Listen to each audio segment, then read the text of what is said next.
صاحبکار دست بخیر توجیک رهبر شرکت ساختمانی سرمنزل حاجی محمودجان مرادوف بخشیده به عید نوروز در مکتب اینترنت های پایتخت شهر دوشنبه برای 1041 تربیت گیرنده دستورخوان عیدانه آراسته به 420 آموزگار، مربیه و دیگر کارمندان این مؤسسه های تعلیمی کمک های پولی رسانیده است.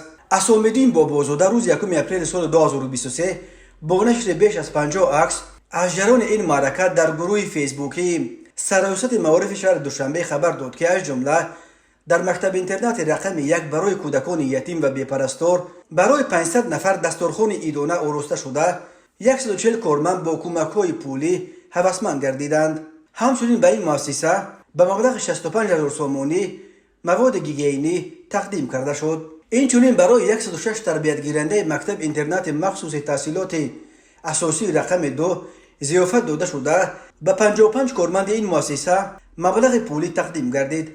همین طور در مکتب اینترنت یاری رسانی رقم 3 43 کارمند با کمک پولی هوسمند گردیده برای 102 تربیت گیرنده دستورخوان آراسته شد.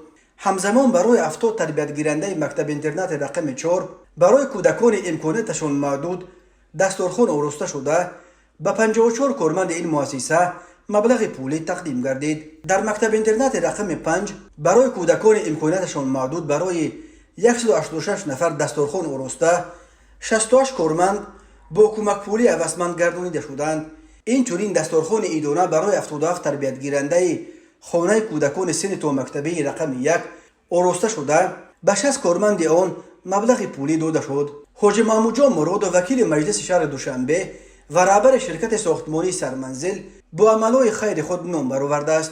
او از جمله در هر عید رمضان و قربان و عیدهای دیگر برای دستپروران یتیمخانه ها، طفلان معیوب، سربازان دسترخوانه های عیدانه تشکیل کرده برای عائله های نیازمند کمک های خیریه جدا می کند. حاجی محمودجان مرادوف همین طور در سالهای آخر تقریبا به 20 عائله نیازمند خانه و در تحفه کرده است.